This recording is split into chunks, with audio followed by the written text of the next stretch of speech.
ఇప్పుడు ఒక బండి ఉంటుంది, బండి వెనుక కింద కొన్ని సామాన్ ఉంటుంది, ఆ సామాన్ తీయలేము, తీస్తే బండి పడిపోతుంది. అట్లాంటి కొంతమంది నాయకులు ఇవాళ మా బీజేపీలో సీనియర్లు ఉన్నారు, వాళ్ళపైన ఏం చేయలేము, వాళ్ళకి తీయలేము, తీస్తే పార్టీకి నష్టం. దాని గురించి ఏదో నడిపిస్తున్నారు మా పెద్దలు కూడా.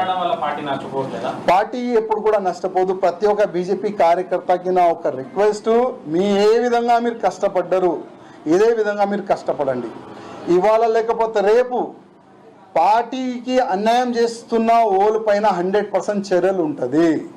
ఇవాళ లేకపోతే రేపు వీరు జరుగుతారు, మీరు ఇక్కడ వస్తారు. ఏ కార్యకర్తలు కూడా బాధపడొద్దు.